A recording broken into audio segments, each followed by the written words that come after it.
message is being broadcast by the Department of Defense of the Republic. At 2 a.m. Eastern Standard Time, multiple unidentified objects were confirmed to have entered Earth's atmosphere. Discovery Houston, 20 seconds to LOS Tidris. Contact, nice, clear in orbit. The first message that comes to me is you are a divine being. You matter. You count. You come from realms of unimaginable power and light, and you will return to those realms. The vast stretches of the unknown and the unanswered and the unfinished still far outstrip our collective comprehension. 5, 4, 3, 2, 1. Broadcasting from Forest Tower Studios, all the way from the Deep South. Now, here is your host, Joe Root. Broadcasting from a shack on a hill in the Mossy Creek bottoms of Cane Creek, Arkansas. This is Lighting the Void, and I'm your host, Joe Roop. It is Tuesday night, May the 26th, 2020, as we're heading towards the Strawberry Moon. That's right. Tonight, our guest Niish is back, the one and only cosmic surfer. How do you explain Niish, right? Niish is probably one of the coolest, witchiest people I know on the planet. Also, one of the co-hosts of Nox Mente and several other projects that she's involved with, and a frequent guest here on this show. And we're just going to kind of go with it. That's what we do best with Niish. Call-in number for tonight is 1-800-588-0335. If you want to call in, please do so. Also, you can join the Fringe FM chat by going to thefringe.fm/chat room. That's where all the cool kids hang out. And if you want to support the show, you can go to patreon.com/LTV radio. There are banners and buttons with the Patreon logo at lightingthevoid.com.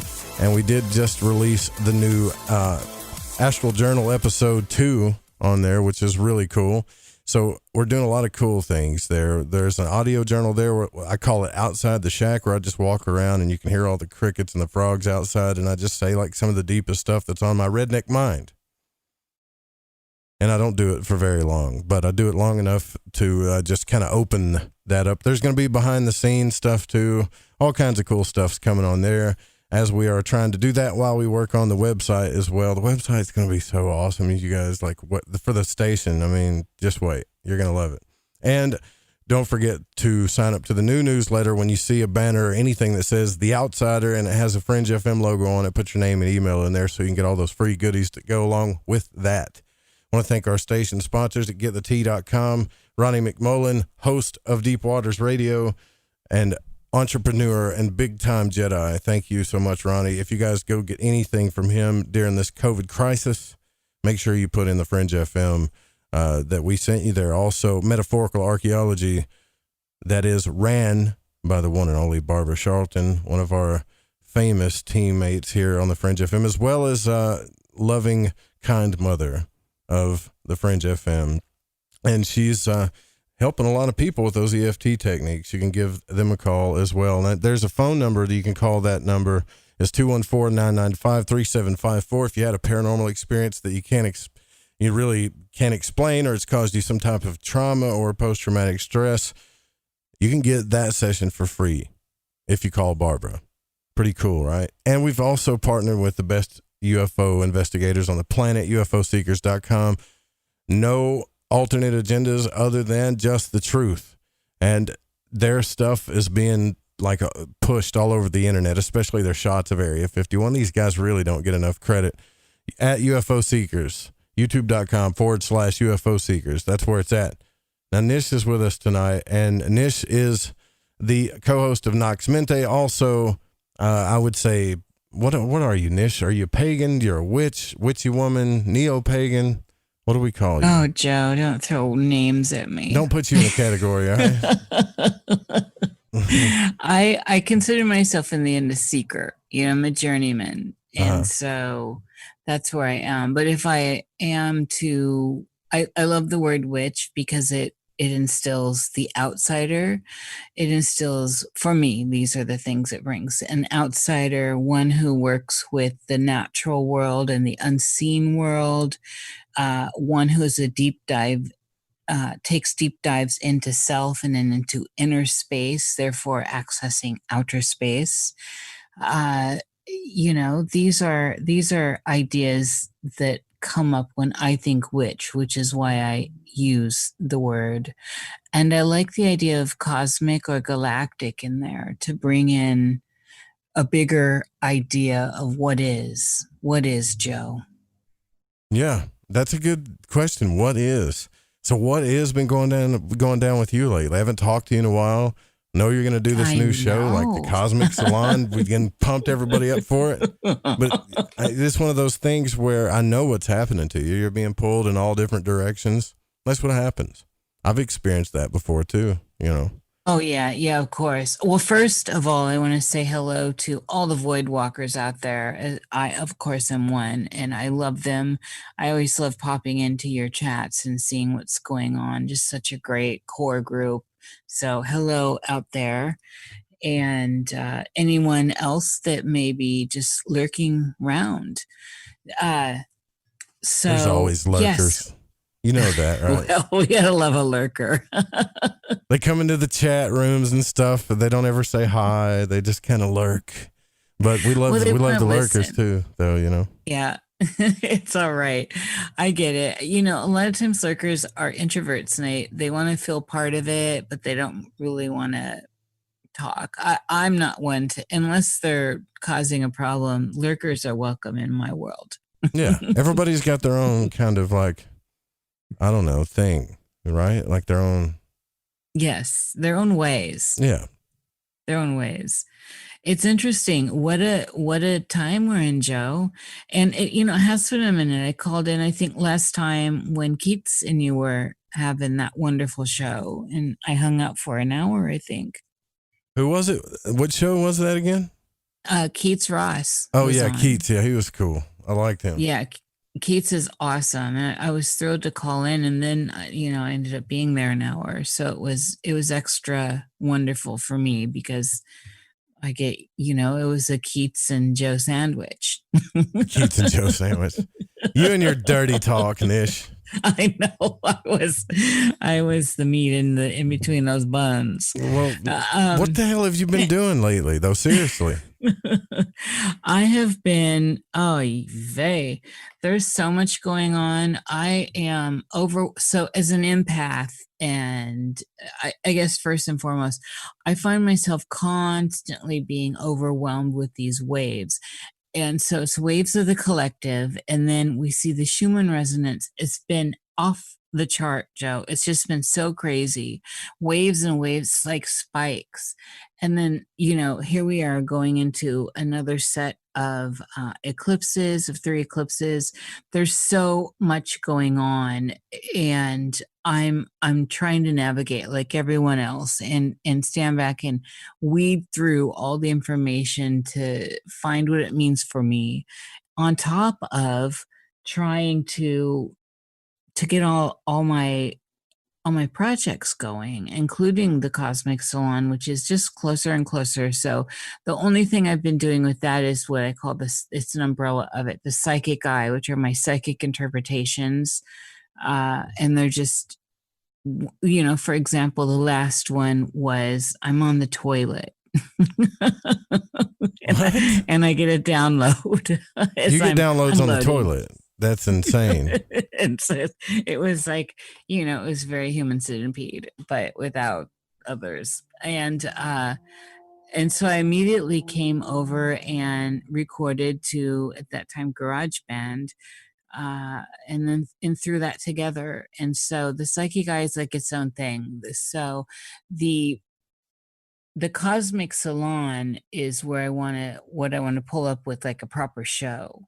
So I've been trying to just work through tech. I'm tech challenged, Joe. Oh my God. Yes, why am I so tech are. Challenged? I don't know. I'm trying to figure that out too. Like some of the most simple things should just, I'm afraid to say it. I know, it's all right. I can take it. I have been watching video after video. And here's part of the thing. I'm on Apple systems. So it's just like that whole other, it's a whole other ball of wax as well, as you know.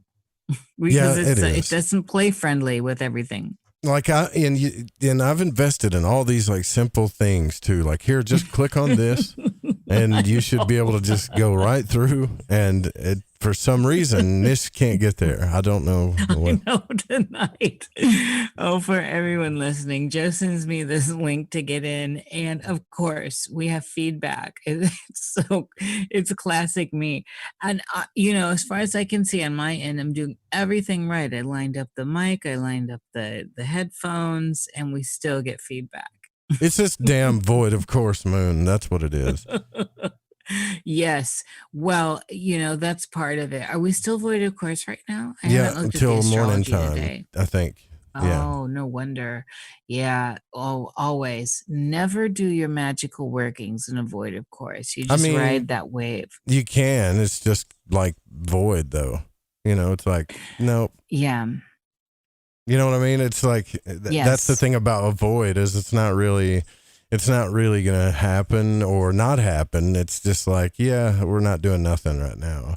It's like, you got to plan on this stuff better. I just did a journal about that, but I don't want to give it away on the show, but maybe we could talk a little bit about it because,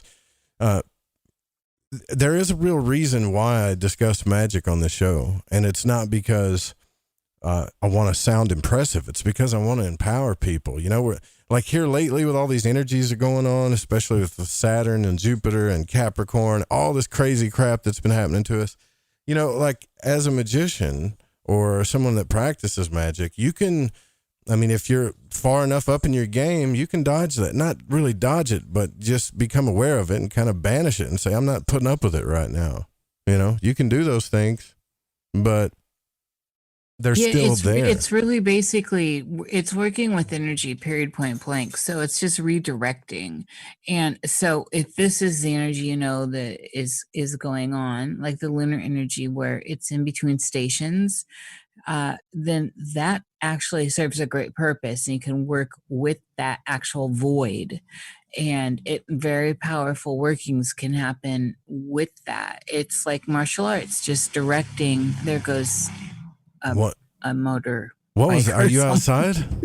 No, but see, this is the problem. I wanted to use my other mic. The Yeti just picks up everything. It's okay. My other mic's wonderful. It doesn't do that. Anyway, it's fine.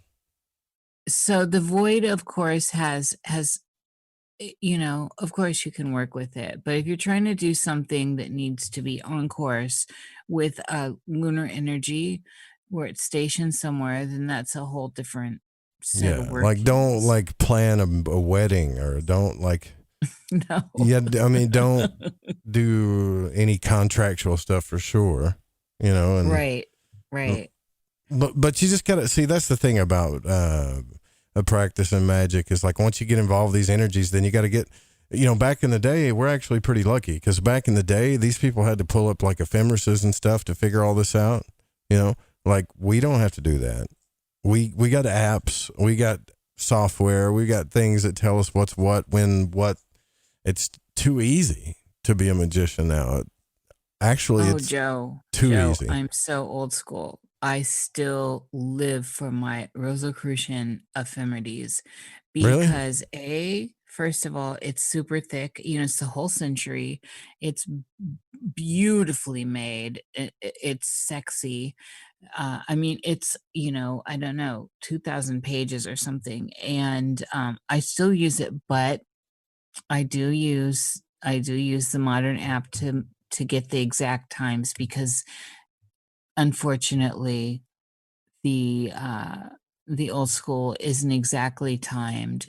So, but I still love just opening the book and moving through the pages and saying, oh, there's something tactile about it for me. So I've not pulled up 100% to cyber witchdom yet. I can't believe that you actually use that. I mean, that's cool, but I don't think I have the patience for that. It's how I learned. And I mean, when I learned astrology, I had to, I got, you get a circle and you got a paper and a compass, and you draw out your wheel. And it was old school. I had to learn this the hard way. And at that time there was software, of course. Solar Fire was out. I think I had Solar Fire, maybe, or maybe I had Kepler. I've had both. And but it was still just, I had to learn how to do it old school. And I had been introduced to the ephemerides way before that when I was young, and that was always kind of my base. So, and for me, like I said, there's something kind of magically sexy about consulting a tome that's not on the computer. I just still love that. I'm not one for ebooks. I like hardbound books if possible, but soft ones better than ebooks. It's just how I am. I'm old school like that, Joe. Some people would say that you're kind of stuck up because of that. But you believe that? Like when I tell people like I like books and ceremonial magic and like traditional things, they're like, yeah, well, that's snooty. It's like, oh my what? God, really? And I do mean the word God, but that's snooty. It's snooty. It's unnecessary. It's like, yeah, but it works for me and I love it. Like I love the aesthetics and the nostalgia of all of it, I guess. Yeah, well, it's tactile. It gets you involved in the process in a different way. And I personally, when I'm constructing workings and all that, I really do not like to have the electricity going and stuff like that. I will have a room with the with the candles and the incense and the books and the tomes, right? This to me evokes that feeling that brings me into the love of doing magic. Yeah. Now, I understand the modern magicians and witches out there are very much into the tech, and I get it, and I use it, but I would think I would get called more of a Luddite than stuck up. But you know what? I have been called that. Not you. I don't see how anybody could call you that though. Really, you're nice to anybody. You're nice to everybody. So you would be surprised, Joe. Seriously. Well, so I did this. I just recorded like the new Astral Journal thing, and I was talking about karma and dharma, and how like being a magician, you kind of get to see that you see cycles. You learn about energies and cycles, and breaking cycles so that you can live your dharma kind of thing, right? And it is not easy, but God, is it rewarding, right? And see, this is something that I don't think people see enough. Like the struggles of breaking karmic cycles is a bastard. It really is. It's a bastard. But when you do it, it's so freaking rewarding. Really. Like if you can manage it. You know what I'm talking about? I do. And I think this is part of why we are seeds of consciousness here. I think that it is part of everything else is, the whole idea of Maya, the illusion. And when we start pulling in all that external stimuli, all that outer stuff, I mean, to look into the void, to scry into the black mirror, the whatever, the polished surface, the obsidian, really is to look into yourself. This is what's going on. And it's at the nexus of that term that just gets thrown around everywhere, though, the as above, so below, within, without, all that. Well, that's what it means. So when we're looking into the void, we're looking into self. And by doing that, we create a space that is a room almost to step into. And from there, this is where the workings happen. This is where the deep work happens. And this is where one confronts their complexes, if you want to call that dharma or karma. This is where we start to see where we are bound, how are we in cycles that seem repetitive and never ending, where our pain is, where our pleasures are, where our vices are, where our peace is. And in this, if we overlay this onto the idea of dreaming and lucidity, this is where we can awaken within the greater dream. And this is part of why I always sing about, uh, sing by communicate, about the idea of dreaming, because that is going inward. What do? We close our eyes and we go into the void of self. It's kind of scary when you say it like that. It is, though. But yeah, that's it is a scary thing, though, Joe, and you know this. Yeah. It's not easy work. No, it's not. But look, it's definitely rewarding. And this is what I was trying to tell everybody a long time ago when people look at this daunting Rosicrucian system of magic, and they start out neophyte and the elemental grades, and then it works up to the planetary stuff. They do that for a reason, It's so you can handle the process, not in a very subtle way. But it's something I've come to understand after them not explaining it to you, which is a whole other thing that pisses me off. That when you jump into these things, you don't know why you're doing this stuff. They don't explain it to you, right? And then when you finally figure it all out, you'd be like, oh, well, why the hell didn't you just tell me that from the beginning? Why are you holding back all this information? And that's something I haven't come to terms with yet, because it still kind of pisses me off, to be honest with you. I hear you. And it's interesting how people get with the secrets they've unveiled for themselves. But in a way, there's that whole idea of, and I've used this probably before on the show. I've definitely used this analogy before, but it's like when you first discovered when you first masturbate and you go to completion, a lot of people don't understand what they're doing. They're just touching themselves. And then all of a sudden, whoa, oh, this is why I was instinctually touching myself.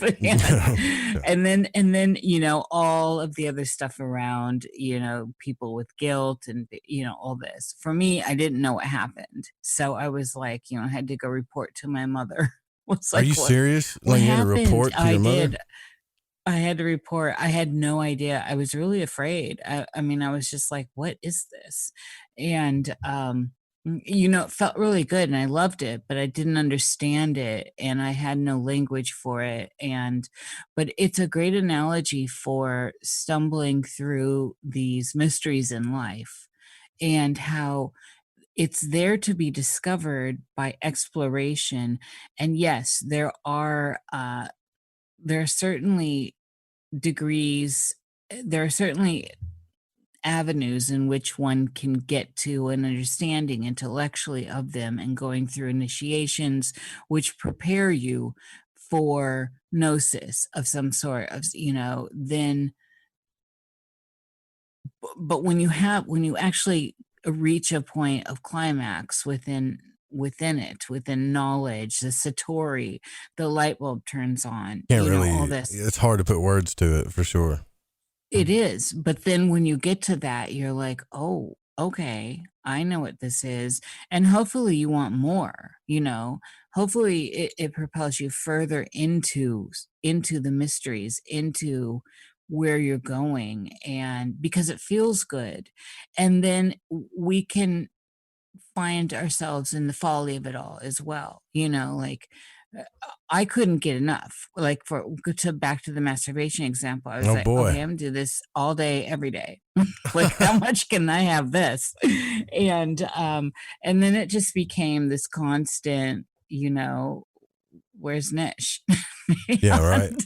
Well, but that is kind of like, if you look at it in a spiritual context, like in a worldly context, those things that you're doing instinctively, like when you're going towards wherever you're being spiritually pulled and you're going that way, I think we get afraid because society has trained us 100% to be afraid, man, of that.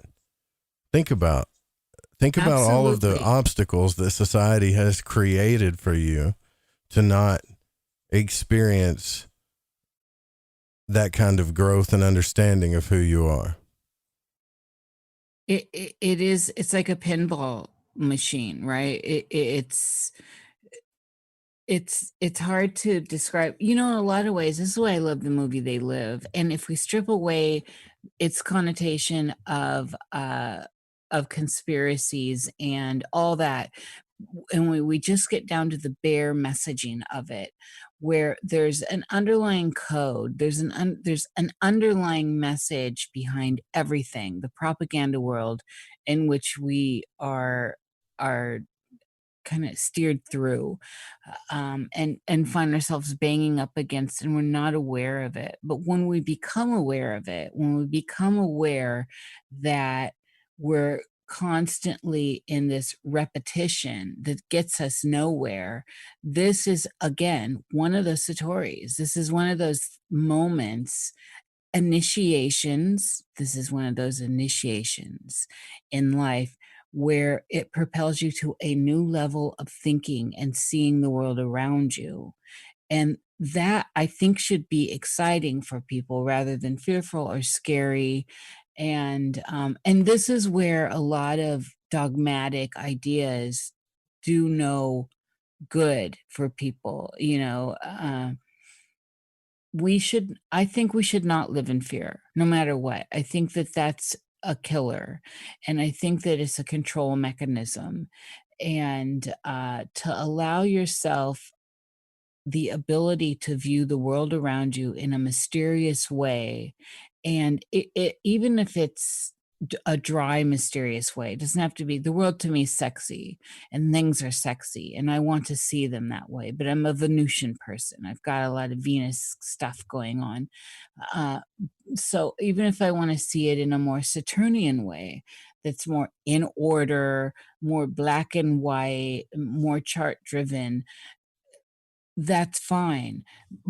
But the idea of constantly finding a new level and leveling up, and this is the idea of the initiatic system, is a very important factor. Otherwise, you're just banging your head on the wall continually and getting nowhere when the door is 3 feet to the left or to the right. Yeah. I look at you should write all this stuff you're saying. You should write, you know what I mean? Seriously, Niish. Why write when I can talk? Yeah, well, I know that's the way that's exactly how I feel too. It's like, why? I don't do well with text. Everybody's like, you should write a book. I'm like, why? I don't. Aren't there enough books? I mean, I feel like Joe, I say this, it's funny because I love books. Books are porn to me. But I feel like the world is saturated right now, and it's with books, and really great, brilliant books. There's so many wonderful Agrippa, writers out there. Levi. Yeah. Oh yeah, you're bringing in the classics too, but even contemporary people. And Mitch Horowitz. You like Mitch? Yes, of course. But I always come to it going, what can I add to this? There's, I can reamalgamate all this greatness that's already out here. And I just feel like, I don't know. I'd rather have great conversations like this. Yeah, no doubt about that. There's no doubt about that. And that's what you're good at. Niish, we got to take a break, damn it. All right, so we're going to take a break. We'll be right back with Niish, Two Eyes. You know what we're going to do when we come back? We're going to talk about that. We're going to talk about your name. Okay. You want to do that? Yes. We'll be right back.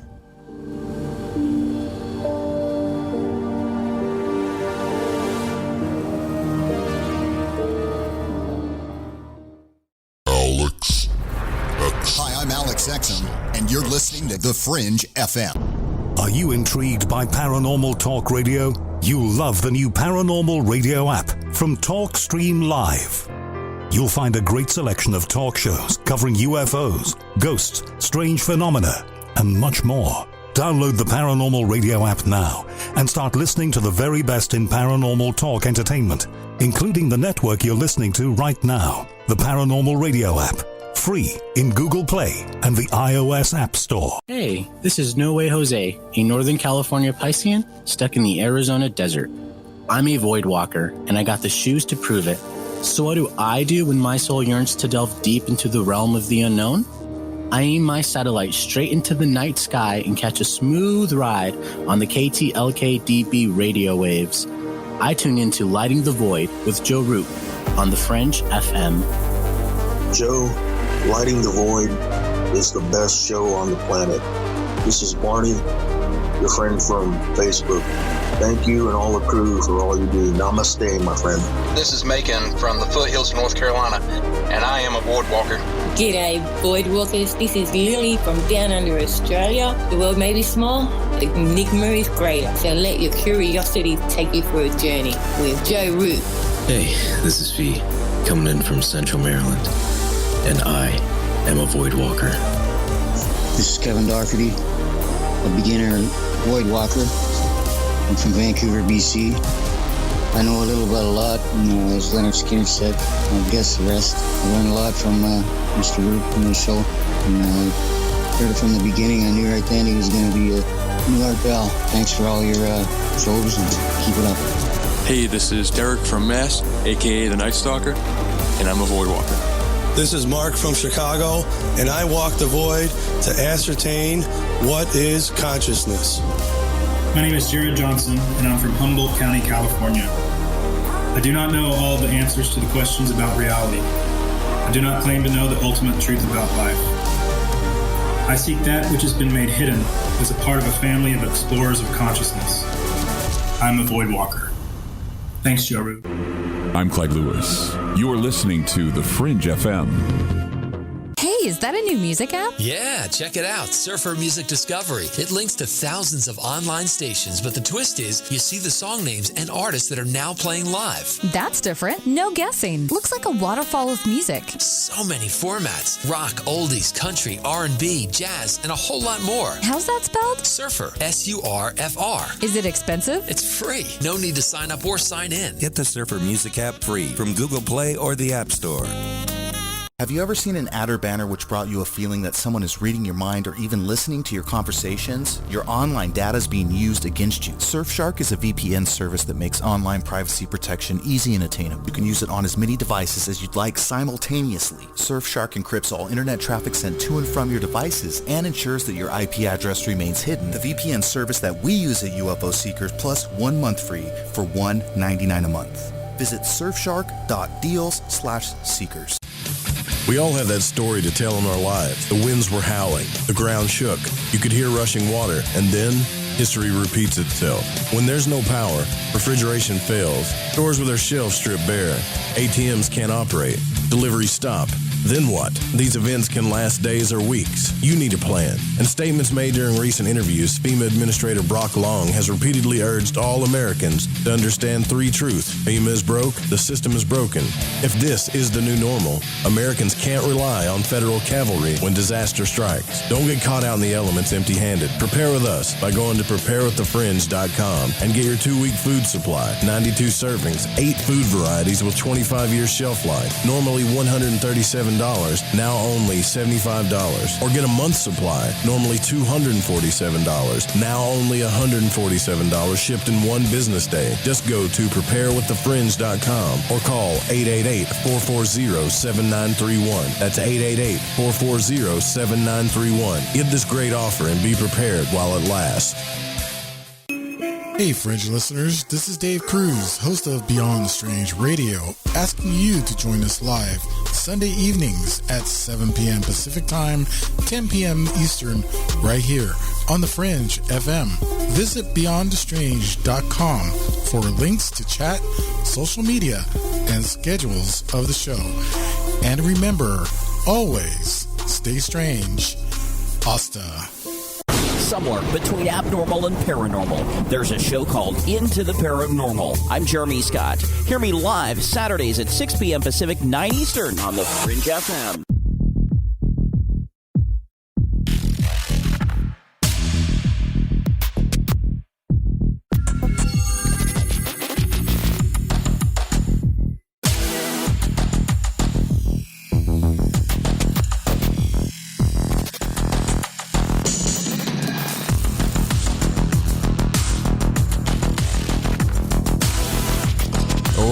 to Lighting the Void. I'm your host, Joe Roop. We're live on the Fringe FM, KTLK Digital Broadcasting. I do have to give a warm and lovely shout out to the people that support this show right now. Dave, Debbie, Diane, Kathleen, Lynn, Macon, Malorcas, Nick, Spiral C, Taro, Teresa, Tom. There's two Toms. Jose. Who am I missing here? Corin, Connie, Brent, B. Who's B? Brandon, Amanda, Alyssa, all of the new patrons. Thank you so much. If you're already donating to the show, just move over to Patreon so you can get what you're paying for. Niish is our guest tonight from Nox Mente. Also, hopefully the new host of the Cosmic Salon. If someone hasn't already scouted you out. How many other networks have come to you and said, "Oh, you'd be so much better on our network"? You know you want to be on the Fringe. Come on now. I'm not being headhunted. I'm not, seriously. Bull snarky. I know when the headhunters are out. I would never lie to you, Joe. You wouldn't? No, honestly, I've not. So if they're headhunting me, they're doing it through Jerry, and Jerry never lets me know those things. I've only heard it once, and because Nox Mente, everything goes through Jerry. So, well, we could put Nox on the network. You know, if Jerry would behave. I don't know what I'm talking about. If you would behave, you need to behave. I know. I'm unhinged. Speaking of that, your name, Niish, with two eyes. Where does that come from? It's the middle part of my full name, and I really like it. It's if you think about what's a niche, and it's a crevice where you put something sacred, in my mind at least. And so I've always liked it. I've been called that for a long time, long time, and I prefer it. Plus, my name is so long, so it's just easier as well for people. No, that makes sense. Totally makes sense. You know, I used to think that I should have changed my radio name like Joe Roop. That's not a radio name. I should have been like, you know, Joe Cruz or Joe. It's like we got people that have radio names. Roop is not a radio name. It's not. Oh, Joe, you've turned it into a radio name. I love the name Joe Roop. And you like it? It's easy. Yeah, it's easy. It immediately you've made it. We make our names what they are, and you've brought it. You bring it. So I think you've turned it. You've turned it out. Turned it into something. I mean, if George Knapp can do it, I think I could do it. Absolutely. At least my last name's we can't not all Knapp. have No names offense, like Georgie Art boy. Bell. You know, but Art Bell was a great name. Yeah, I got to be honest with you. Like, there are good things happening for the Fringe, and it's not because of. I mean, I would love to take all the credit, but it's really not. It's because of the supporters and a couple of really cool people that was like, yeah, well, I'm gonna help. Like, I'm talking about people that are following their dharma. Like, that's what I was telling you about earlier. Like, people that are brave enough to step out and follow their dharma, even when it might not make sense to them. But they feel like there's something there, you know? Those are really hard things to do, by the way. It's really hard, but if you consider how short this really is, this experience really is, and if we stretch out beyond the idea that it's that whole idea of every single day, round and round and round we go, and it sounds crazy. I'm echoing. It's, it's Joe, I'm echoing. Why are you echoing? I don't know. It's got to be on your end. Are you done echoing? I think I am. All right. Well, stop echoing and continue you your know thought. what? Was that you messing with me the round and round? Maybe. That was so good. You were tricky. Anyway, so right, but this is the point, isn't it? That we break the chains, we break free, and try to push further into the idea of what's going on here and now. And it gets repetitive every single day, kind of the same cycles. And I know we tell ourselves we have to do it, and the world around us tells us we have to do it. But I'm telling you, There are cracks in the wall. There are cracks in the wall where the air seeps out. Breathe the free air, my friends. Yeah, it doesn't seem that way though. Like, I think a lot of things, like there are things in my life right now. I think it's happening in everybody's life where you see this this growth that needs to happen, and this, I keep saying dharma, but more like this this next step that you know you need to take, right? But either there's a barrier there, or there's a barrier there because you hadn't taken care of something that you should have taken care of, right? So there's this thing, like this is all about like balancing the elements. So I talk about this too. Like when you'll reach these states where you're like, where you just reach out and kind of touch it almost, it's right there. But because you haven't really balanced out what you need to balance out, it's not there. You can't do it. So you have to balance that out first and then go. But what I've experienced really is like, I want to say they're miracles almost. I wish I could explain this more. I know I'm being vague, but it's awfully personal, Nish. I wish you would explain further as well, because you've got me highly intrigued here. All right. So let's say, for instance, there's this like experience that you've always wanted to have happen in your life. And it could be showbiz. It could be anything, right? These are the types of things that dreams are made of when you're a kid that you don't really think. Like when you're a kid, you believe in them, and then slowly the world starts to take those dreams away from you, right? They start to rob you of your dreams. And then when you get sick of the world, right around in, middle age, 40, somewhere around there, you start realizing like, why did I stop chasing my dreams, and for what and for who? Because of these people that are just as full of shit as I am, like what for? And then now I think it's back again. Like I can do this thing that I want to do, but in a different way. Like back before, I wanted to be in movies. Like I wanted to be like a movie actor, and I didn't care. It's what helped me like beat anxiety, because I had anxiety, and then I learned about the subconscious thing. Well, where are these panic attacks and anxiety coming from? Well, this is actually from depression. And then I just dug, and I realized that I was allowing my environment to control me instead of the other way around. I was allowing my peers, my family, my friends, my social life, everyone to tell me who I am and what I'm supposed to do, and actually leaned on them for it. And yet I would go home and just be hyperventilating, like having a panic attack. Like, what the hell's going on? Right? But I realized I had to take that power back. And now I took that walk. I've done this.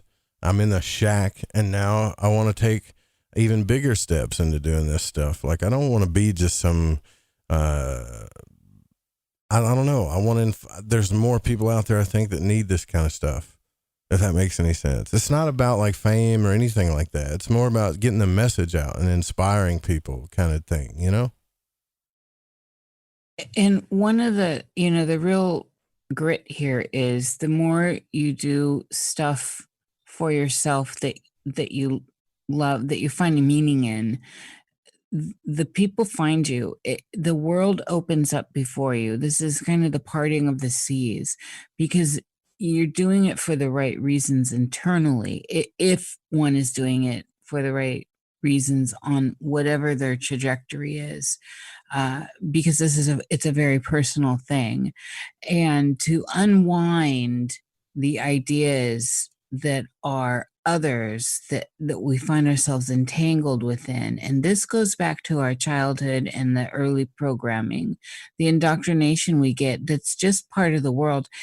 When you think about it, and I'm just using basic good examples of general well-meaning parents and not abusive situations, but well-meaning parents that just want to make sure their kids have a good footing in the world, and say they're rooted deep in a religion and in a doctrine like that, and that's all right. But this also becomes constraints, that we must break out of, if nothing else, just to question why, and in that aspect of freedom and breaking away from what our parents thought was a good means to protect us and move us forward in a morally correct way, as they were seeing, to as steer they us saw from it, right? well, to steer us from harm. So I'm not using extreme examples here, but to steer us from harm and trying to, you want your child to not go through the suffering. Most parents don't want their children to suffer, and they want them to do well. And, these are, and people that before us, Joe, that were highly indoctrinated in their worlds. It's well-meaning. So what I'm saying here is well-meaning people in our early life that really suited us in. And when we can come back and say, okay, this doesn't work for me, and their projection onto you, your parents, for example, or your church, or Friends, your family, school, whatever. Yeah, all whatever. that. This isn't working for me, and I recognize that everyone's meaning well, and that it was all out of love and care. That's part of how we get out of the Chinese finger trap, right? By loosening. We loosen into it, and then we're able to get out. The more we try to pull, the harder that gets around our fingers, the more tied in we are.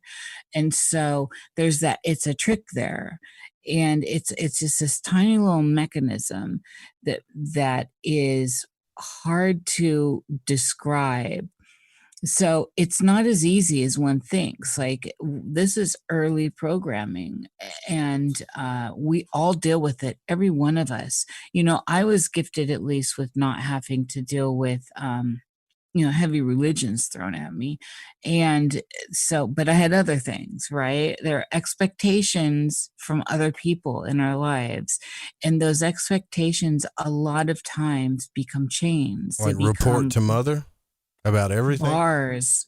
Well, just they become little prisons that we find ourselves in. And somehow we need to let ourselves out. And there's always there's a way to do it without destroying everything. I understand some people that need to, and when we get into more extreme examples, but I think for the most part, a lot of people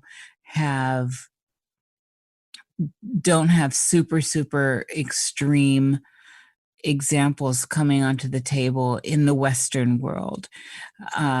So yeah, you may have gotten your arse slapped, and you know what? By God, you should have. Yeah, well, I mean, it's like my grandpa he was like a Golden Gloves boxer, crazy sumbitch. I mean, he really beat the hell out of everybody. He beat the hell out of his kids. And then my dad. Did he overdo it though, Joe? Oh yeah, he definitely overdid it. And then my dad raised me, beat the hell out of me, but not as bad as he was, right? Mm-hmm. And then I have my kid. I might have put my hands on him twice in my entire life, and I see love throughout the whole thing. I know people don't, but I do. It doesn't. Yeah. It's like, it damages. Yeah, there's all this ripple effect and stuff that happens, but the beauty is in the plan, the journey that got us to this point where we're actually breaking and evolve. We're breaking genetic things and evolving. Like the Roop name isn't going to be a family. It's up to me and my son what it's going to be from here on. It's not going to be a family of violence, and especially with people that we love and care about. Sorry. That's not going to happen anymore. But sometimes you have to experience, and this is like everybody's like, oh, be balanced all the time. Don't be polar. But you don't see the blessings of polarity. You have to experience what you don't want in order to know what you do want. And sometimes you have to experience it more than once so that you really get it. So that you get it and you can learn to appreciate what you really do want and love. Right? That's not that's part of our nature, I think.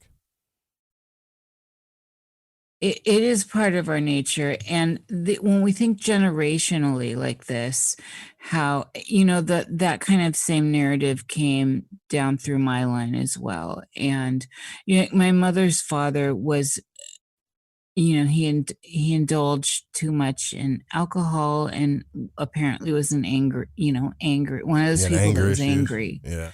And he took it out. And then, it trickled down to the point where my mother at one point, I guess there's a story here where she gave me a hard ass spanking. I have no memory of it, but what I tell you here is the truth. I do know when I would push her boundaries, and she had a forehead where you could, if she was mad, there was a vein that would pop and her voice would get very low. And sometimes she didn't even have to use the voice. It'd just be the eyes and the vein in her forehead. And I knew I had gone over the line from this one time that she just beat my arse, and so it made a message. It sent the program because she came at me with love, and it was just that way. She also was very Pavlovian in the sense that she wouldn't take us out to eat if we didn't know how to behave. And she wouldn't. And so that was really where that eye and the forehead situation, the vein in the forehead worked. Because if we got out of control eating, we would get that. And then she would excuse us from the table and we would get the words in like the bathroom or something with the low voice. So it was this, it really is like Pavlov and the dogs. We were trained, but her intent was good and it was in love. Like, you don't act like this in public. You are not going to be sitting at a table yelling and screaming in public and trying to eat food with me. That was basically it. I won't take you again. And that was the bottom line. Well, I wanted to go out. I wanted to have food with my mom. And so I learned how to do that. There are ways to do this and ways to break generational ties. Now, there's a whole other magical side to this that's not just behavioral.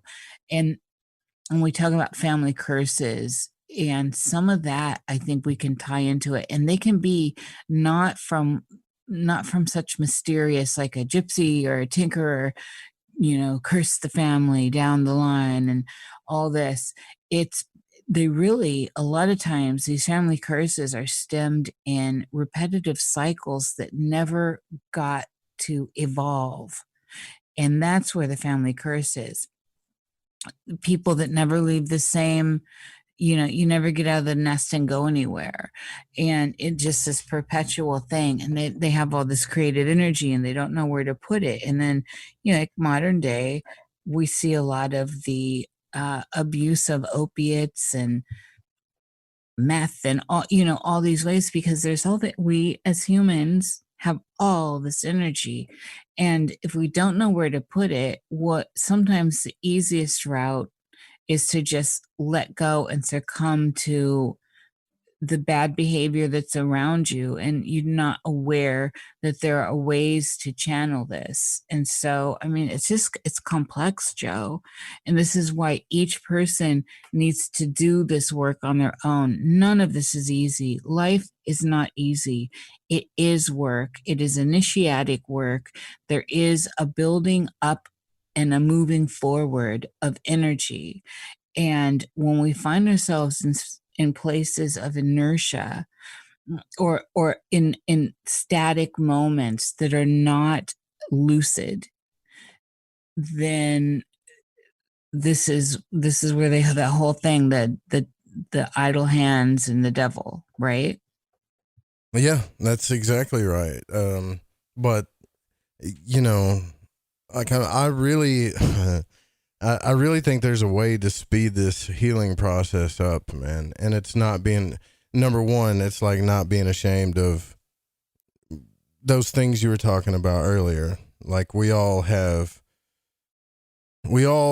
have our ideas of, I guess, what love is. And there's, we can semantically evaluate that and look at it and say, well, there's this side of love and that side of love and this side of love. But love is like, it truly is a pinnacle.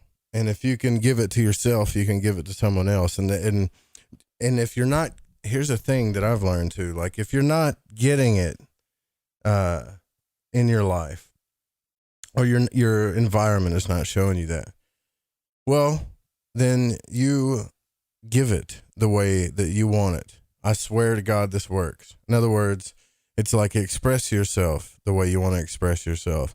Love people the way you want to be loved. And I promise you, those things will come around. Now, you may go through some cycle karmic stuff to get there, but I'm like this. I don't know, Nish. I'm a big fan of Rocky. I'm not one of those guys that was like, oh God, that hurt, I got knocked down. Oh God, that hurt, I got knocked down. Well, you can't like get to where you're going. You can't hold the belt until you get your ass back up and try again. You know what I mean? Like that's where like the opiates and the anxiety and the drugs and all this stuff come from, because people don't want to get their ass back up and try again. They just rather not deal with any more pain in lots of different ways. And that's okay. But you can't, like, I don't know, wallow in your pain. And I think that's where, like, magic comes into play, because people are like, okay, well, I'm hurting really bad, but they find this back door, and then they use this magic stuff, and then the magic just kind of, like, shows them who they really are. And they're like, oh, well, why didn't I just express who I really am all along? You see what I mean? Well, that's the key right there is working magic is actually focusing your will and wherever you are with it, it's focusing your desire by actually doing some work. You have to do the work. And so when you start to come up out of a funk or decide to that you're changing something, you actually have to take that energy and move it. And by moving the energy, something magical happens in and of itself. But then by directing it, amazing things happen. Again, this is doing the work, and it builds on itself. So the more you see an active change in yourself and then in the world that you're creating around you, much like lucid dreaming, it propels you forward. Hopefully, there are all kinds of pitfalls. This whole thing is dangerous, and that's part of the excitement. The whole thing, this whole experience of consciousness, just like in the Book of the Dead, it's just one trial after another, and eventually, or like a video game, eventually exactly what you it's like. Yeah, it absolutely, and that's why that narrative has taken hold in these times, because it's really true. But when you level up, what a feeling that is, and then now you understand how to get through that level to get to this next level, and now at this level, there's a whole set of things to find, eggs to find, and fights to fight, and secret hidden doors. And if we start to apply the mystery to our experience and see that as a good thing, and by seeing it as a good thing, we go back to the reward of what it feels like to level up. Yeah, right? Maybe it's the warrior in me too. Damn it, I got to take a break. But maybe it's the warrior in me too that says, like, be proud of your scars, right? Oh yeah, absolutely. Be proud of your scars. And I mean physically and metaphysically, and your internal and your be proud of them, because you are who you are because of those scars. Like, you can define everything about who you are, like what you're made of, what you want in your life, because of your scars. And some things are worth getting a scar over, really, even if they're big. Well, they show there was a wound, and there's no longer a wound. I find them very sexy. Yeah. Good Lord, Nish. we all know what's on Nish's mind most of the time, right? Anyways, all right. Stay sick. We're going to go to a break. We'll be right back.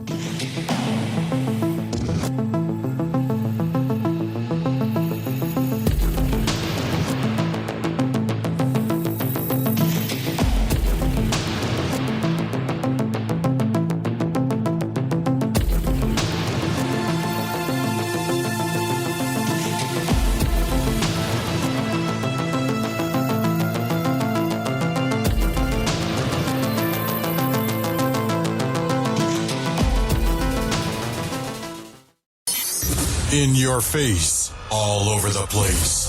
We're online 24/7. 24/7. You're listening to the hottest internet station. Listen, I want to tell you about G.I. Joy from GetTheT.com. It's the best alchemical concoction of goodies for your stomach and digestive system I can recommend, and that's all based on my experience. Packed with colostrum, acidophilus, aloe, peppermint, and turmeric. If you do your own research, then you know this is the bee's knees for the stomach and digestion. Now, due to Big Brother's ears and the eye in the sky, you know I can't go into the details about what it helped me with. All I can say is I got relief.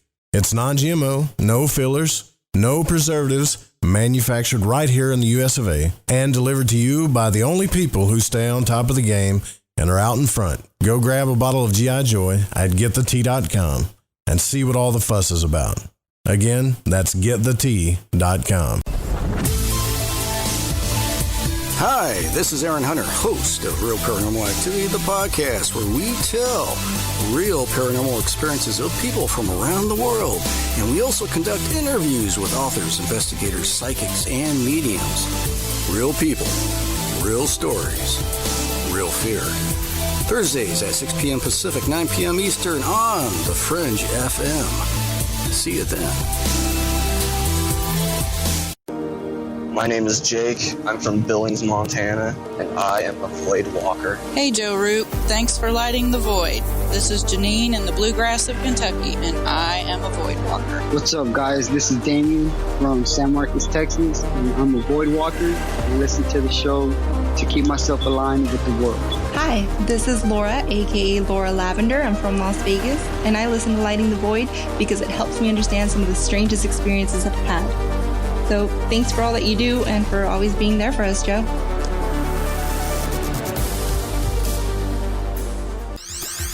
Ever seen an extraterrestrial?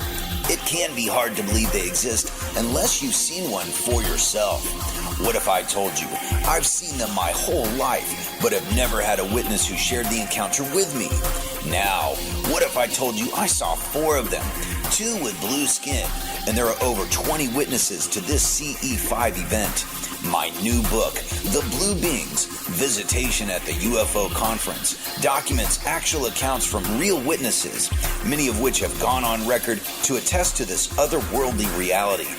Be a part of the quantum paradigm shift that is taking place right now. Go to johnpolkmedia.com to get your copy of The Blue Beings, Visitation at the UFO Conference, on sale right now at johnpolkmedia.com. That's JOHNPOLK media.com.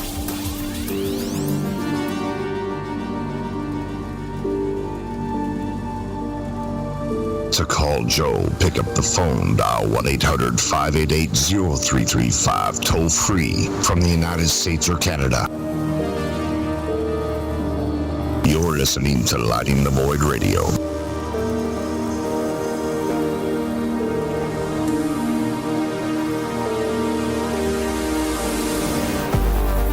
That's right. You are listening to Lighting the Void Radio, live on the Fringe FM. KTLK Digital Broadcasting. Take full advantage that we don't screen our calls if you call in. I'm tired of having to explain to my guests why you guys don't call in. Have I completely spoiled you in the chat room? You void walkers, call on in. Is that what's going on here? Have I spoiled you to death in this chat room? I'll call you out one by one. I don't care. State by state, county by county, I see you. Except for you people that hide your whatever your IP is, which you're actually smart by doing that. Always do that. All right, so here's the thing. Here's what I want to do. I want to go into the Void Walker Patreon so I can deliver this message. All right, so this is from Lynn. And Lynn says, so I've not slipped out into the astral realm yet.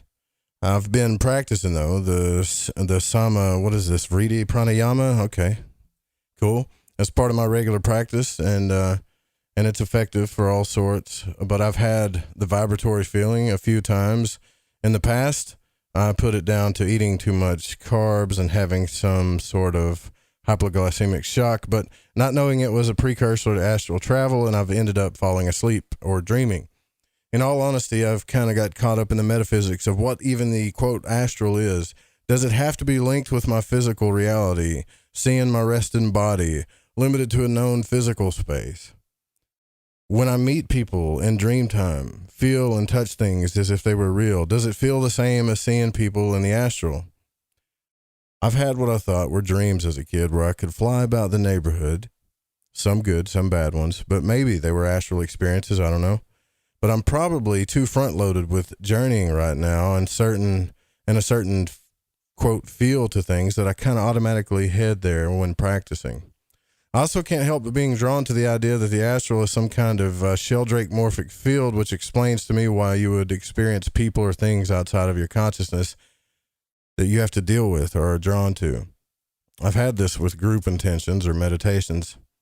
I thought this would be easier than it is, but this topic has created more questions and experiences than I expected, which is good, as I've never focused on it before, but maybe just keeping it simple and getting back to peeling away from the body and seeing where I end up is what I needed for now.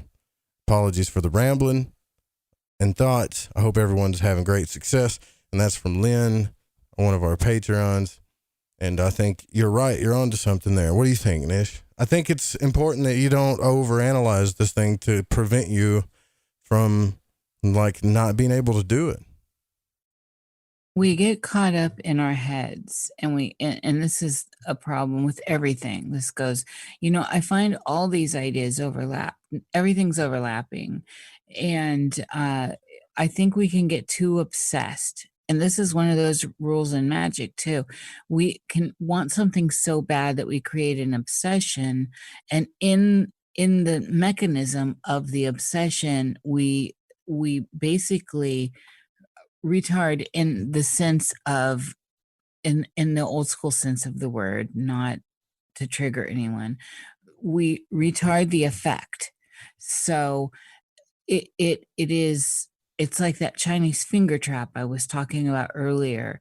And one of the ways out is to just let go, to just let it be and quit overthinking, quit overanalyzing. And I know that's difficult for some people because they're coming more from that left brain way of being. And this is where the whole idea of hemisync, frequency, isotonic music and all that can actually help. But Lynn, and I'm presuming that's a female, Lynn's a male and a female's, anyone can have that name. But I think if she allows herself to fall into the paralysis, that it could take her somewhere, to fall into the idea of being lucid and then let it go. It could also take her somewhere and not expect to see a silver cord or your body. Everyone tells me that silver cord exists. Well, I want to tell you right here and now, I personally don't experience it. So it's how, and I mean, some people are emphatic that it does. But it doesn't for me. And that's because they believe it. Just because they believe it. We create what we think.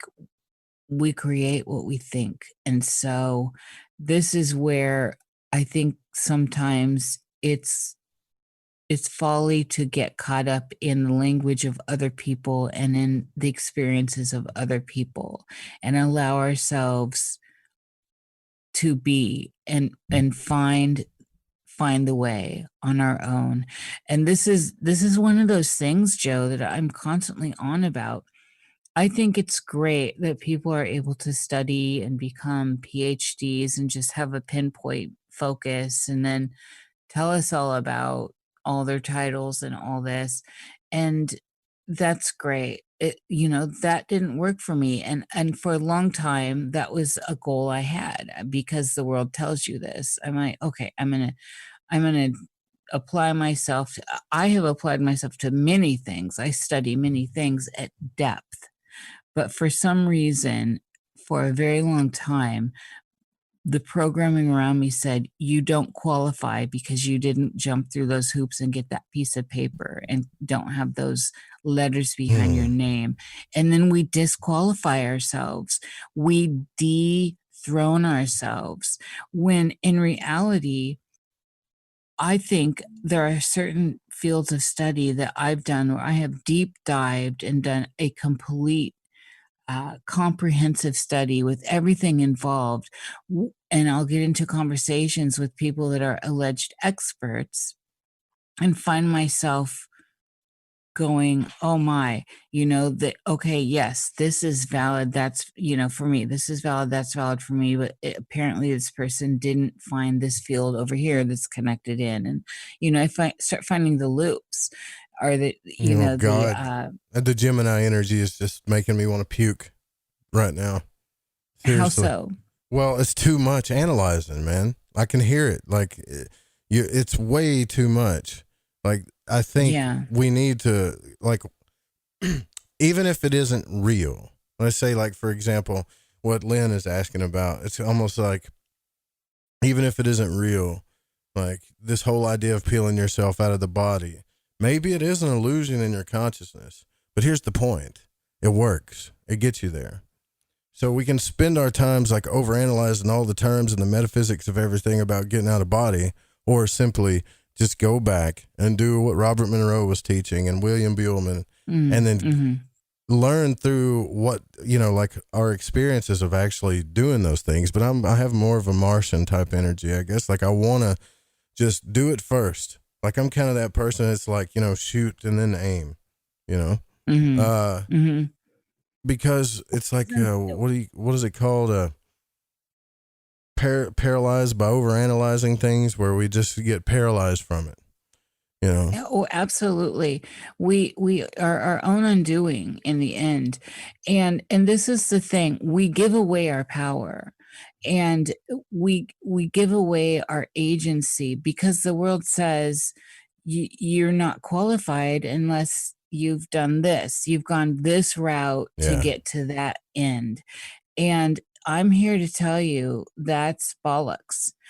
And I don't want to put out the idea that those people that have gone those routes are not valid. They are just as valid, but the world around us says they are more valid. They are more qualified, and that's an injustice to those of us that have gone other routes. I've been a college dropout 3 times. I have tried and tried to regurgitate the material.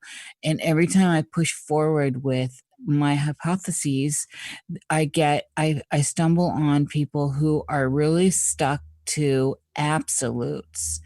And that to me is not where the core of learning, and especially when one's applying yourself towards the idea of learning, that the journey is about you. The journey is about you in the end. And I know this from having dire situation myself and facing that void, and then talking to a lot of people that were passing, and those stories are out there. So we need to honor ourselves, and it's good to have a BS filter, and it's good to be skeptical. We need to have those as well. I am not saying take it all in and believe it all, but have an open mind and allow yourself the freedom to sway a little bit away from those that say they are experts. And there ain't no such thing as an expert. Honestly, I've never found one in anything. But hey, you know what? We got like a caller from New York, I believe. Who's on the phone? Excellent. Hello, New York. Hi, Joe. Hi, Nish. It's Daryl. How are you? Oh, Daryl, how are you doing? I'm good. Hold on. I'll be listening. Go ahead. I have a two-part question. For you guys. As far as like lucid dreaming and astral travel, some people think that when you're lucid dreaming or astral traveling, sometimes you can connect with the dead, for example, like when you're dreaming about somebody that died and maybe they are communicating with you, perhaps. And then on that level, can you communicate, do you think, with the living? And if you do, well, okay, first of all, do you think you can communicate with the living in an astral dream at the same time? Can you meet somebody astrally at the same time and validate it, perhaps, maybe? Yes and yes. I'm going to say yes and yes. What do you think, Nish? Oh, absolutely. And this is one of those things that I just love talking about. You can, and again, that whole idea, and the theme tonight is the Chinese finger trap, right?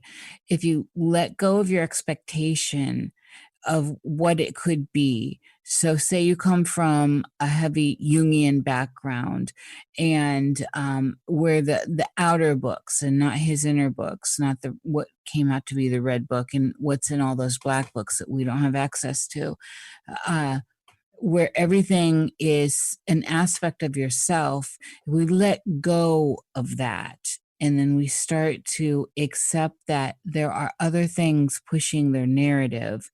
Then we open ourselves up for some of these more incredible experiences with beings or consciousness, if you will. For me, it's other sentient consciousness that's around, and we can experience them. And through that, we can get a shared agreement. And agreement's a big deal.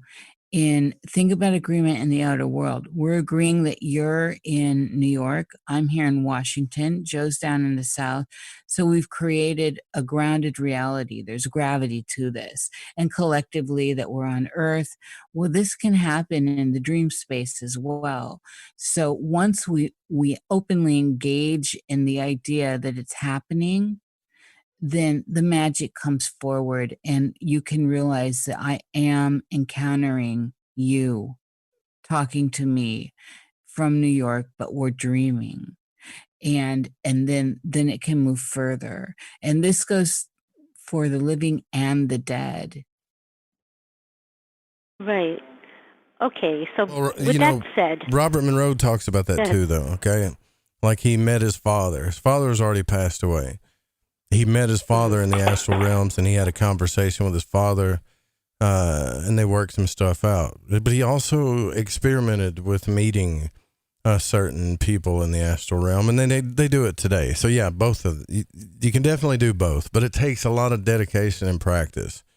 It takes a lot of doing.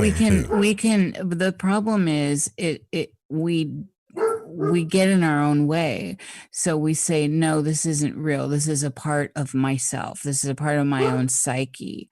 And you can negate it, or you can have a heavy emotional response and the whole interaction goes away.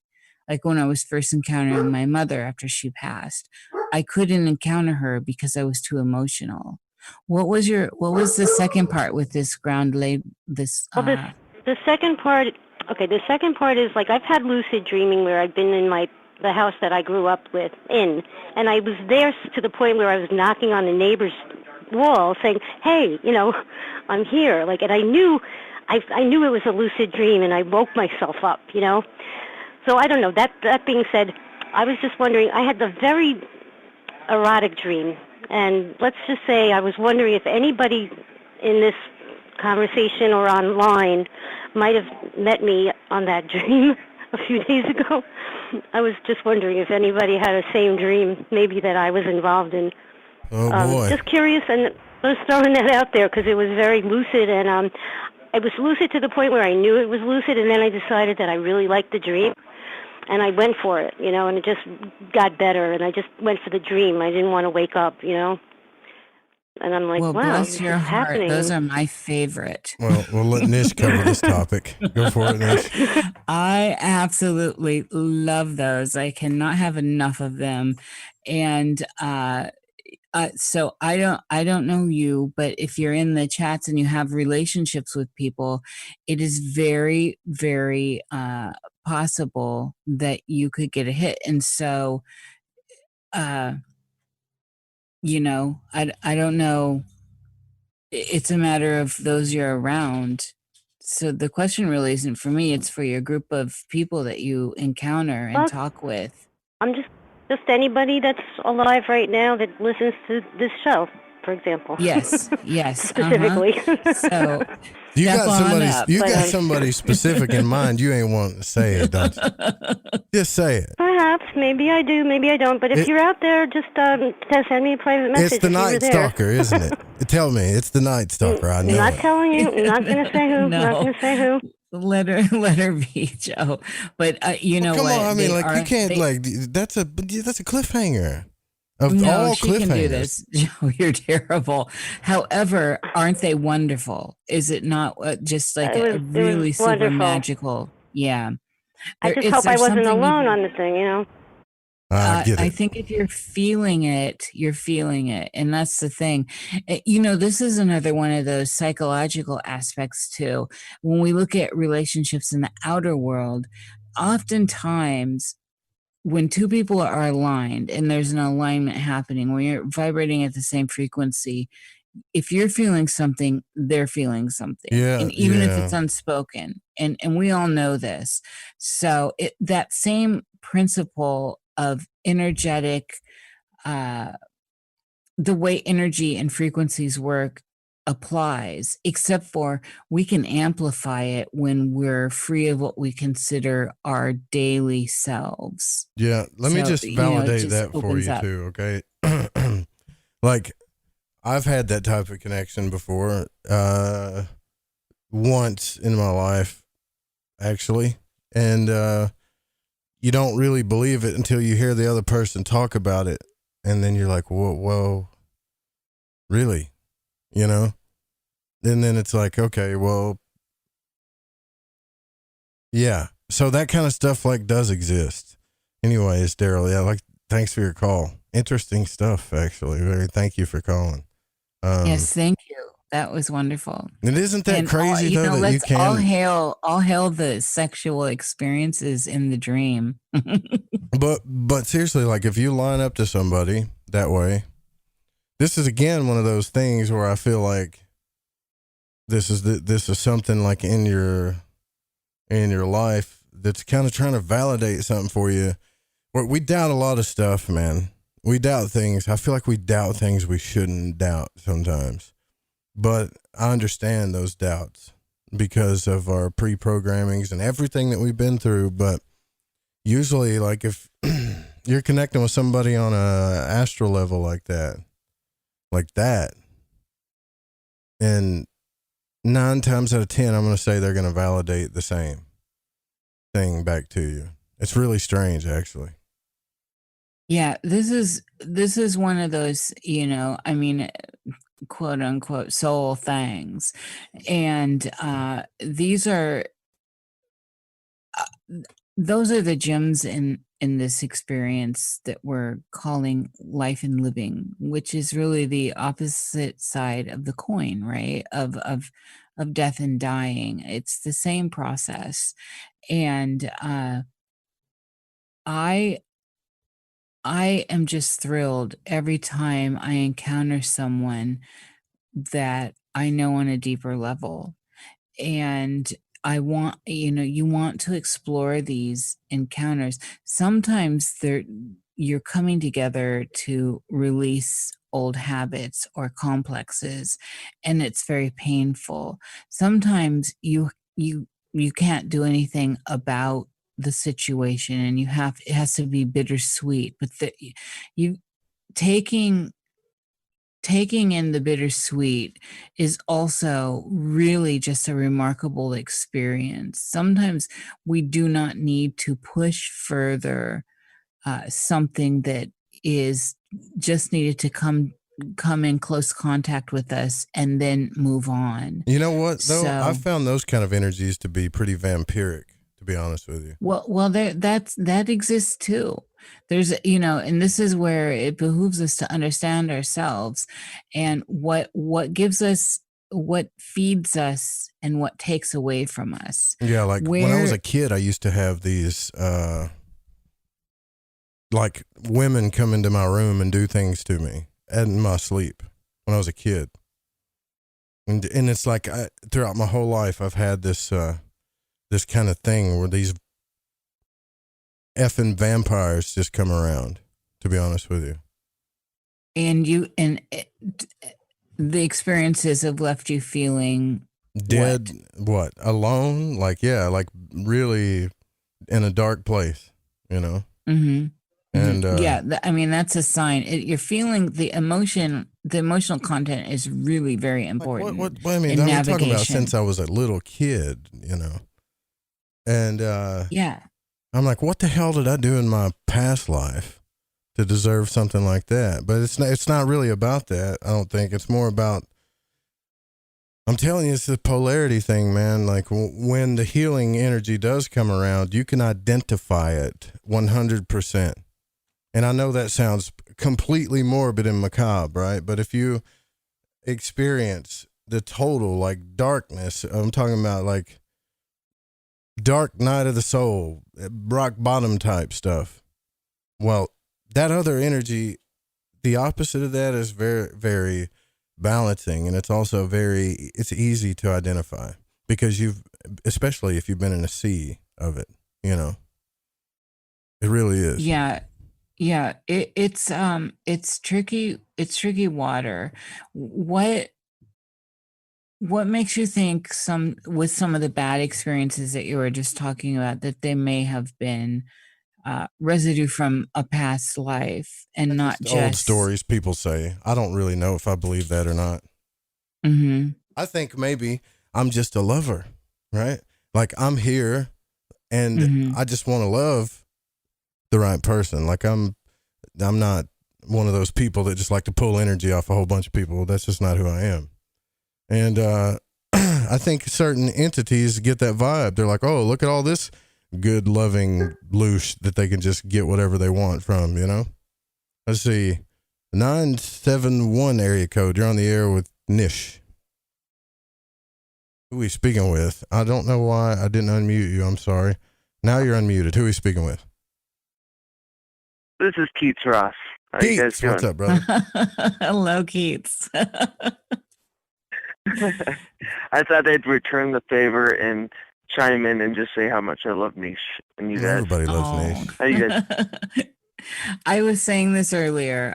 It was so fun to call in when you were on. Yeah, I know. It was great. I'm a little late to the game because I just saw the tweet. Oh, I'm great. Yeah. It's so good to hear you guys. I know I kind of cut in right when you guys were getting to the juicy stuff. Yeah, well, look, check this out. People keep saying this to me, too. Like, Joe, you may have an alien implant. Like, what? An alien implant?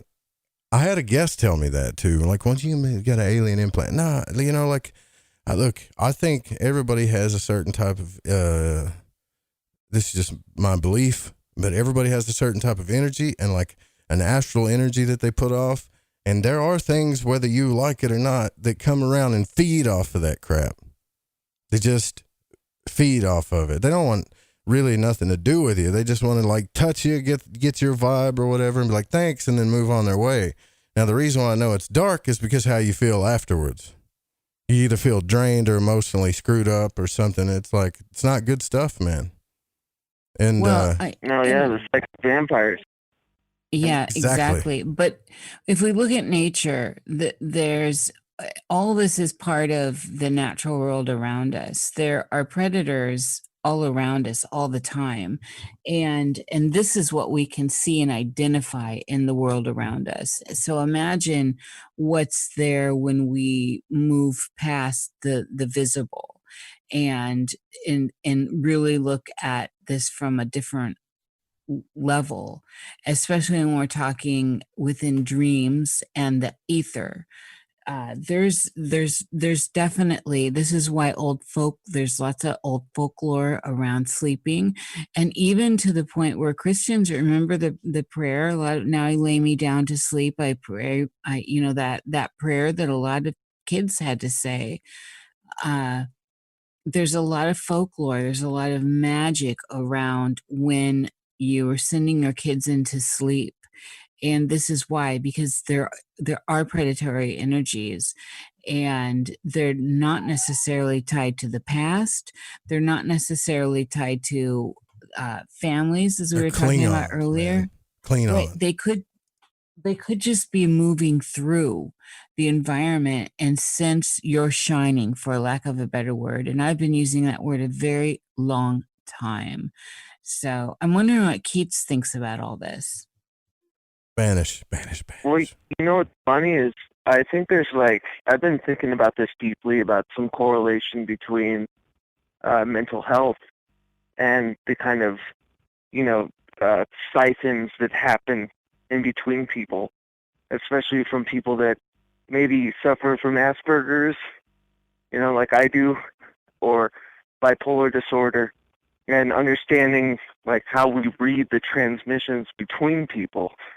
And I don't know if that's necessarily correlating to, it being a good thing or a bad thing, or is it just let me ask you this. Let me ask you this, because we're going to analyze these feelings to death again when we could just need to feel them. You found the love of your life. The last time I talked to you on the show, you found the love of your life. Is that still the case? Oh yeah, absolutely. All right. Now, did you have to write an essay about it, or pick it apart, or was it something that eventually you just knew? No, it's a constant narrative. Yeah, but you're growing from it, right? It's not vampiric. Oh, absolutely. And it's not, rainbows and unicorns all the time. No. I'd hate to give off that kind of idea that... Don't crush my dreams, Keith. But it's also... Yeah. But it is it is something about finding that frequency with somebody that's ready to ride those, sine waves of personality. Exactly. And of understanding. And sleep has a lot to do with it. That's all I'm talking about. You gotta, I really feel like we're in this place where, and not all of us, but some of us are just don't trust our emotions. We don't trust that water energy anymore. Yeah. We don't trust the astral light. We just don't trust it. So we've got to pick it apart and evaluate it and everything. And we should just trust it. And if you trust it, you realize that it's just a mirror of something that was already inside of you to begin with. Speaking of the, fluidity of that, and water, it's sometimes we have to beat the dowsing rod. We have to find that emotion. We have to mine it. And sometimes it's not readily, available to the other person you're experiencing with it. So I think dreams are a great way of to connect, kind of describing that. Yeah. So what's this? Niish, spending every morning kind of talking about it. I'm curious though about this bittersweet thing you were talking about earlier. What is that? What do you mean? Well, in context to what? I mean, what you were talking about, this bittersweet energy that you hook up to. Some encounters, right? With some encounters, say you are in a wonderful relationship with someone, and like Keats was saying earlier, and this is something I know some people can understand, and some people really understand, and some people do not get. All relationships are work. They take work like everything else. Yeah. And so it's a constant.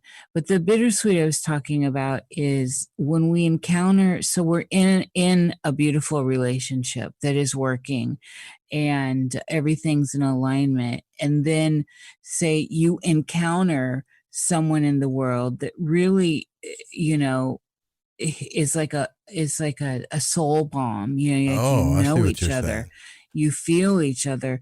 There's a depth there, and I think and ascribe this to the idea of, yes, this is an old experience. This is a beautiful experience, but everything was already expressed through it.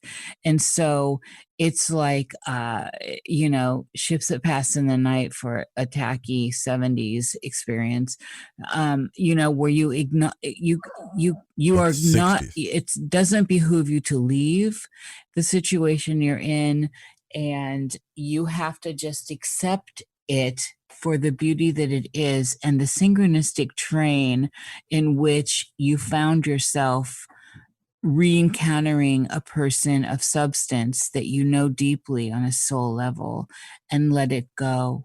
Let it come and let it go. That's the bittersweet, right? Yeah, I don't think I've ever. I think I've experienced that once in my life. There's this constant mining, though. When you get to this tundra of emotion at the beginning, you're like constantly trying to mine that and figure out which ways are nullifying or, simpering, throughout the entire thing. So it is bittersweet in the sense that there is a magic to be caught continuously, but it is work.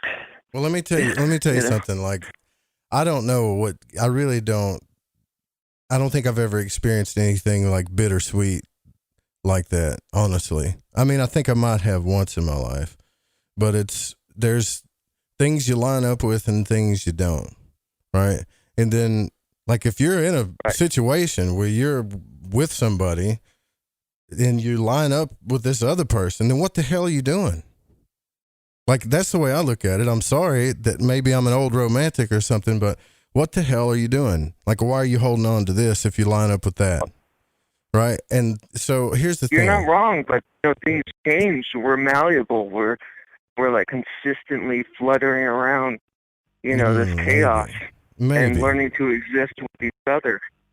And I think that's what Niish means about the bittersweet. It's tough. It's work. But the important part is to have that, touchstone. Yeah, like I guess it's all about picking your battles. That's the way I look at it. It's like, it's really all about like picking your battles, really. Like, all these people that are in this chat room, are they here for bittersweet reasons, or they keep coming back every night because they want to get answers, right?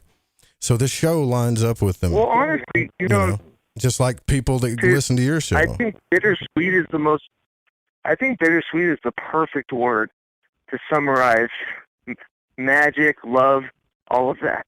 It's tough. It's hard. I really love that word. I love contradiction. I think like true creativity and love is contradiction at points. So I totally get the bittersweet angle. Yeah, I mean, I guess I get it. Like, Joe, so say on this example, you're in something that obviously was, and I use the example that was meaningful and working, and then one of these encounters happens where you have the soul bomb experience, and hopefully you'd have soul that bomb? with what is that? The soul bomb, where it's just that deep, where that deep knowing, I know this person, there's a deep meaning here. We have a connection. And hopefully that's what happened in the example we're using, within the example that you find yourself in. And, if it's not working, it's not working, and you should find out those are other reasons. So I'm talking about relationships that are working, that hopefully you had that, and you have this depth that is just there. Well, okay. So I get what you're saying now. So you're in a relationship. So now we're getting a little bit more definitive here. So yes. you're in a relationship that has a depth, that has a connection already, that's working already. Yes. Right? Okay. That you love and that you're very much into, that you're committed to because you want to be committed to it, not because you're chained to it. Right. And then you encounter. That's like undeniable. Yes, it's beautiful, and you want it. It's a choice. Well, that makes but there's more also sense. that soul depth, and then you by chance or whatever, the bittersweet encounter where you encounter someone that's also a deep connection like that. And it's not, you can certainly throw caution to the wind and create this upheaval. But I think there's a power in there's a, I don't know if it's a power, but there's something in acknowledging it. And even if it just becomes, there's a power in acknowledging the depth there without having to without having to destroy your world to explore that. It's because it's adventurous, possible. right? Yes. It's possible you worked out everything you need to do, and it's just here we are encountering ourselves, and this is a beautiful way to do it in the currency of time as effervescent bubbles pushing up through the water. We see each other, and maybe we will find each other again. But where you are is a good place. And so there's a bittersweet in allowing it to be just that. But why don't you see, why do you have, okay, so here's this, this is a polar idea to me, right? So why don't you see like that this connection you have is worth keeping? But if this soul passes you by and you have a connection, like, why don't you try to see what that's, I'm not saying, be intimate with it, but what if that soul needs you as a friend? What if it needs you? Absolutely. I think those kind of things. Don't like just push it away because you feel an intimate connection or whatever. Like, but what, you know what I mean? Things re-terraform themselves in your world, There are times when you need that love and you need to give that love, and other times it's a different kind of love. And I think it's really just like writing, that terraform of how your own like adventure is growing. And you're right. Wow. It's bittersweet, right? When that happens. Yes. And absolutely, allowing it to be what it is, but without destroying the world you're on. And so you can be friends, as I'm saying, but without destroying what you have created and where you are. Because in the scenario we're talking about, you have a depth of connection with someone that you have fully engaged in. So I see a lot of people that want to just throw away everything throw away everything, like, and this is what's so difficult is there's a lot of projection that goes on. And so I mean, are we talking about houses, cars, family members? What are we talking about? Just relationships and lives all of the above. Created. Yeah. I mean, Steve, what's that in the lyric in that song? Lightning strikes maybe once, maybe twice, Fleetwood Mac. And but projection happens every day. We are constantly projecting our internal needs and wants into the outer world, into people in the outer world. And it's tricky business. These bittersweet soul bomb experiences are really quite rare, I believe. And there's a reason why they're rare, because I think, what do you say, Keats? Oh, I was just going to mention, sorry to cut you off, but yes, it is like both a macro and microcosm of like just the magical experience, like even just housing with somebody and going through the trials and tribulations and learning how to, I keep using the term mind, but it is like, I always joke about adventurers always go left, right? Adventurers always go crooked from what's right. And if you can figure that maneuver out with people in your life, with the mundane, then that's the entire adventure. Obviously, that's super rare. Uh-huh. And also, just to add to that, I would hope that everyone in their lives, that their inner circle of people, that we're all slightly in love with our friends, not in a sexual way. I'm talking in a pure way. Just admit Not you're in love with me, yourself. Nish. Just admit it. Of course I am, Joe, and with Keats and with all my good friends, but not in a sexual way, and not in a I'm way. only playing, sweetie. You know, I hope you know. I know, but I'd like to iron this idea out, because it's all right.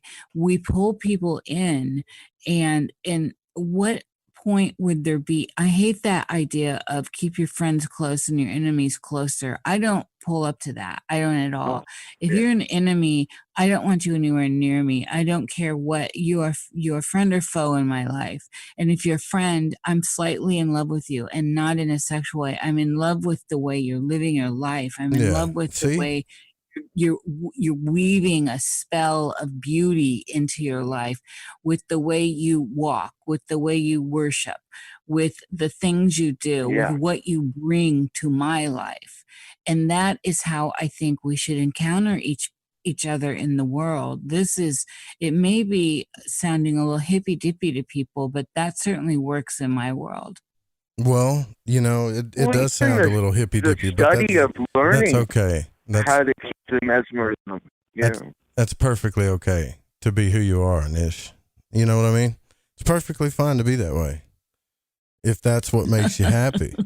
You don't have to explain yourself. You know what I mean? It's just like, here's the thing that gets me is that what I guess gets me to the core is having to explain yourself instead of just being true to it and being okay with it. You know? I am. We're having a conversation here, and I'm trying to suss out these ideas for people. Because if you say, on one hand, so you say you're in love with your friends, someone could take this completely wrong, and they could, and that's why it needs to be sussed out. And that's why I use that example of what a sad world it is when you keep your enemies closer than your friends. If this is your world, what does it say about you, and what kind of life are you actually having? We should love our life as much as possible. This is a hard journey, and it's all work.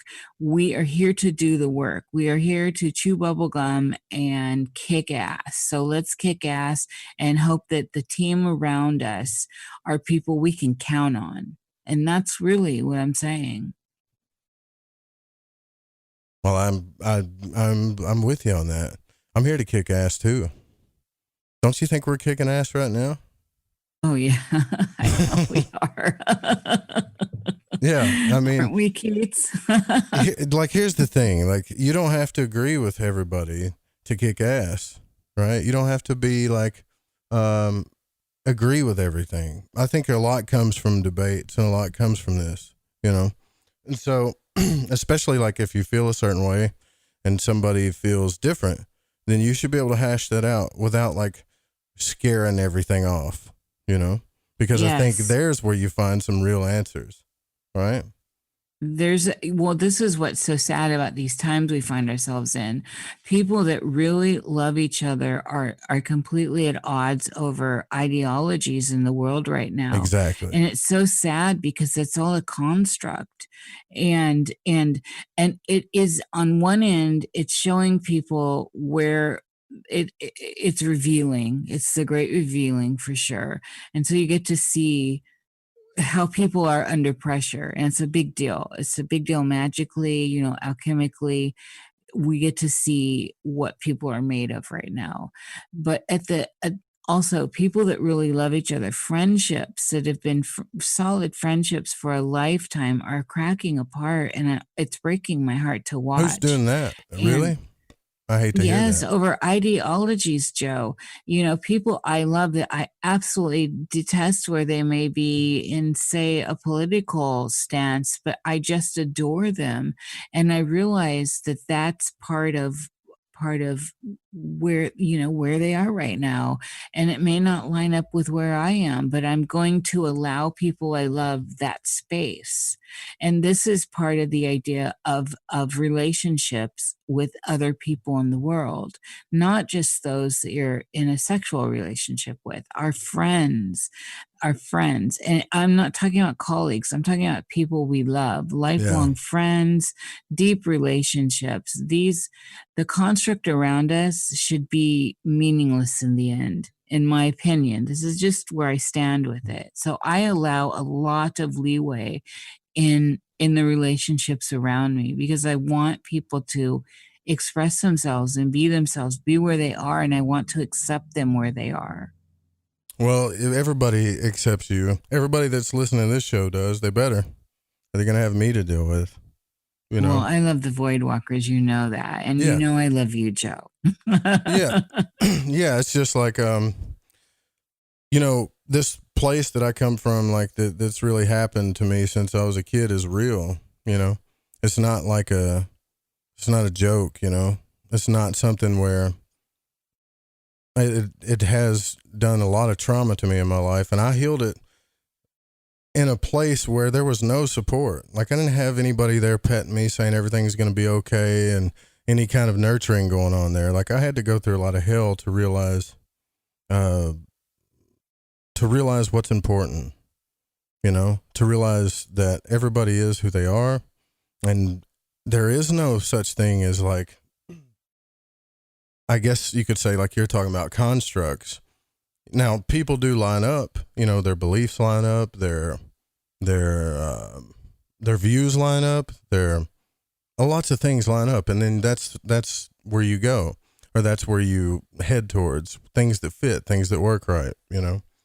But hell, when you say hell, I think, what do we think when we say hell? We think hellfire, we think fire. Yeah, it really was for the best, honestly. Well, think about that, though. What happens in the fire? We become tempered.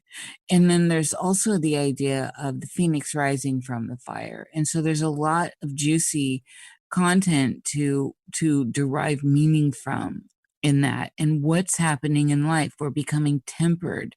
We're becoming more than we started out, hopefully. You know, then there's the Norse version, and where it's ice, but again, it's a transmutation of energies. There's water becomes solid, and there's this whole idea of a constant change. We're constantly mutating. We're constantly being transformed, transmutated into more than we started out. And on and on and on. It's a fractal. Yeah. Well, again, I still have a lot to learn from you, Nish. You know that. So I got your tarot deck. And you, Joe. I got everything that I got. I got all the books you told me to get and recommended, and I've learned quite a bit from you, as I think a lot of people have that listen to you. So, you know, it's just one of those things where I've got to learn to, like, just be more soft. I'm not a very soft person, I guess, you know, and I don't, like, when I believe something, I really believe it. You are a total softie. Who are you fooling? I don't know. Like, I'm apparently right now I'm just being an absolute, I don't know. But I feel like you and I have these discussions all the time, and I don't know what's wrong with them. But I can tell you right now that this friendship is not going anywhere, if you're worried about that. No, we're solid, and I'm grateful for you in my life, and for whatever forces brought us together. I love these conversations. They enrich me. Thank you. Well, what do you recommend before we let you go? Because we do got to get out of here. If everybody to grab a book, a tarot deck right now, what are you into? Because everybody's really curious about that with you, Nish. I'm just saying, find some. I know a lot of people might find silence right now, but I think it's a matter of trying to step back and find even more silence. If you're drinking too much, stop it. Pull it back. Just pull it back a little. And it's all right to be in fear and start questioning, why are you in fear? And how is the world around you closing in, so that you can see a way out, so that it can open up for you. Oh, Nish, thank you for coming on the show. I can't wait to do this again. Seriously. Yes, I look forward to it. Thank you, all you Void Walkers out there. Keats for calling in, and Lynn that called in, and you, Joe. Thank you so much. It's a great honor. Yeah, anytime. Guys, the Secret Teachings with Ryan Gable's coming up. Thank you to all of you Patreons out there. Go check out the new episode of the Astral Journal. Love you all. I hope you got something from this show tonight. We'll see you guys tomorrow night. Good night.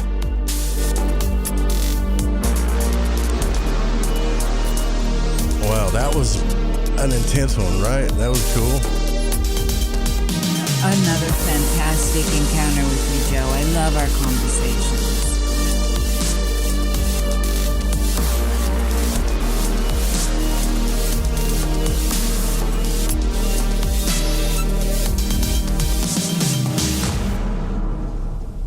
The content of this program does not necessarily reflect the views of the Fringe FM, its sponsors, or affiliates. Listener discretion is advised.